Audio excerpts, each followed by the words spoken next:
장기간 표류하던 국회가 정상화돼서 이제 민생 법안과 경제 살리기에 주력해야 하는데 개헌 논의 등 다른 곳으로 국가 역량을 분산시킬 경우 또 다른 경제의 블랙홀을 유발시킬 수 있습니다. 엄중한 안보 경제 상황과 시급한 민생 현안 과제들에 집중하기 위해 헌법 개정 논의를 미루어 왔습니다.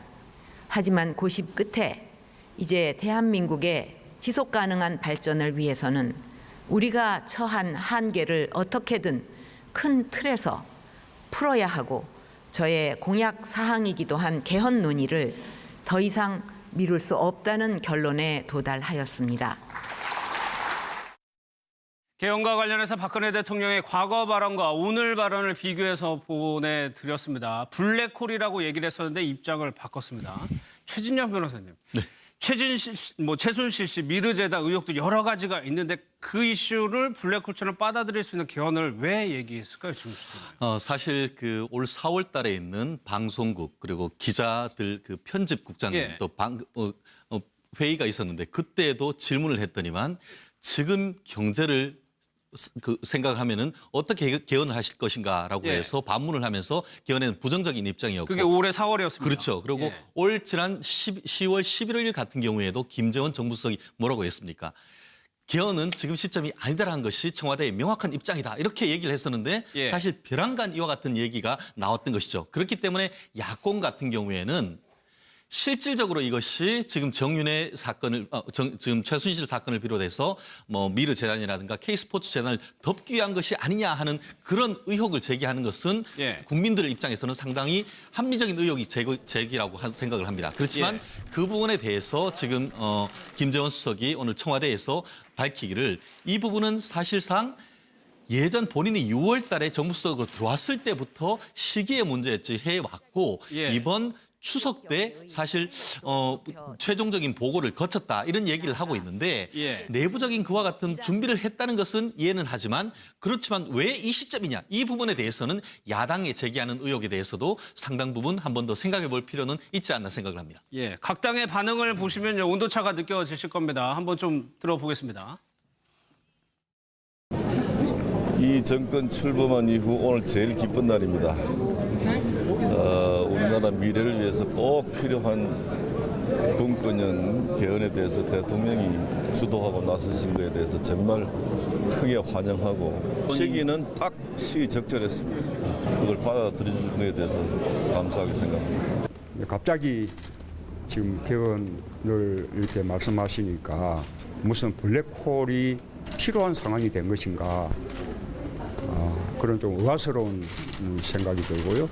논의는 해야 돼.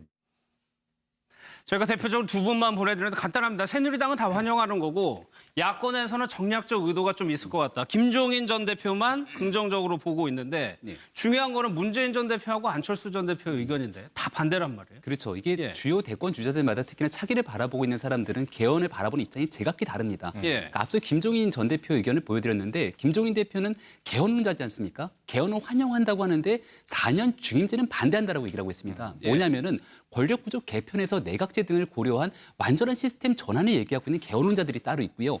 차기 대권 주자들을 보게 된다면 오히려 4년 중임제는 환영한다고 할 수 있을 겁니다. 오히려 문재인 전 대표를 향해 갖고 4년 중임제는 어떻습니까? 현재 시스템을 그대로 갖고 가면서 안철수 전 대표에게도 이렇게 물어봤다라면 거기에 대해서는 찬성할 수도 있지라는 대답이 돌아올 수 있습니다. 그러니까 뭐냐면 결국은 권력을 현재 시스템과 같이 가져가느냐 아니면 현재 시스템을 완전히 바꾸느냐에 대한 문제인 건데 예. 그렇기 때문에 박근혜 대통령의 입장에서도 이 개헌을 선뜻 꺼내는 게 굉장히 고민됐을 지점이라는 거죠. 예. 오늘의 시정연설을 가만히 들어보면은 결국은 왜 지금 이 시점에 개헌인가를 얘기를 꺼내면서 결국은 본인이 대한민국을 위해서 열심히 노력을 해왔지만 현재와 같은 87년 체제로서는 극복하기 어려운 지점이 있다. 결국은 현재 대통령으로서 넘지 못한 벽이 있기 때문에 어느 정도 실패 가능성을 인정했다라는 거죠. 예. 아마 지금 현 상태에서의 대통령 지지율이 30%가 넘어서 나름대로 국정 임기 후반기에 탄탄한 동력을 확보했다라면은 아마 개헌 카드를 꺼내지 않았을 확률도 높다고 보여집니다. 예.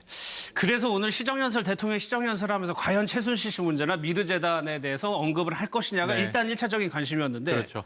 개헌 얘기를 하면서 그 얘기는 쏙 들어가는 양상인데 최영일 평론가께서 보시기에는 네. 과연 이 이슈가 덮일 이슈라고 보십니까? 아니면 덮이긴 어렵습니다. 예. 그래서 저는 대통령이나 청와대도 개헌 카드를 꺼냈을 때 이 미르재단 의혹이나 예. 최순실 게이트가 덮일 것이다. 이것을 확신할 수 없었을 거예요. 다만 예. 일시적인 국면 전환은 가능해 보입니다. 잠시. 예. 왜냐하면 이제 개헌이라고 하는 게 굉장히 큰 뉴스의 핵폭탄이니까 이 여러 가지 이제 지금 다 최순실 게이트로 몰려 있는 시선을 분산시킬 수는 있거든요. 예. 하지만 이런 얄팍한 속내로 개헌이라고 하는 무거운 카드를 던졌겠느냐. 저는 그건 조금 좀 다르다고 봅니다, 결이. 그래서 저는 대통령께서 자, 레임덕을 더 이상 막을 수는 없는데 예. 5년 임기 중에 뭔가 한 가지 치적을 세운다면 그게 뭘까?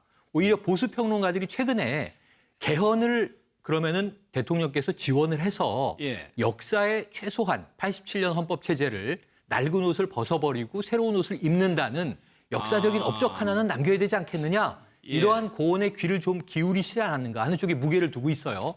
왜냐하면은 이게 최순실 게이트와 미르 의혹은 개헌 카드로 덮이긴 어렵습니다. 왜냐하면 이 사안이 결이 좀 다르거든요. 하지만 개헌에 대해서는 야권에서도 예. 지금은 결국 국면 전환용 카드가 아니냐 이렇게 내오지만 개헌 논의가 계속 진행이 될 때 대통령 직속으로 위원회가 꾸려지고 국회의장 직속으로 위원회가 꾸려져서 예. 본격적인 논의가 되면 그동안 다 분권형 체제 얘기를 했고요. 정권 초면은 항상 제왕적 대통령제 비판을 했단 말이에요. 예. 대통령이 오늘 그 핵심은 명확하게 꿰뚫었어요. 예. 정권이 시작되면 차기 정권 논의하고 그다음에 임기가 1, 2년 남아 있는데 대선 이 정쟁에 몰입하고 이래서 국정을 이끌 수가 없는데 북한과 대비해 보면 예. 이 우리 대한민국의 지금 정권 체제가 매우 짧단 말이에요, 수명이. 몇 년 후에 또 바뀔 거니까 예, 북한도 예, 예. 기다리고 뭐 공무원들도 복지부동에서 기다리고 예. 이거 끊어야 되는 거 아니냐 하는 명분은 여야 모두 거부하기는 어려울 걸로 보여져요. 그래서 제가 보기엔 4년 중임제냐, 내각제냐, 알겠습니다. 예. 이 이원 집정부제냐 논의는 물살을 탈 것 같고요. 예. 아마 개헌을 전제로 한 정치권에 여러 가지 이합 집산은 이루어질 것으로 예견을 해봅니다. 지금 뭐 지형 자체를 흔드는 얘기여서 파장은 만만치 않을 것 같습니다. 그 단적으로 좀 보여주는 게 오늘 대통령이 입은 의상을 한번 볼게요.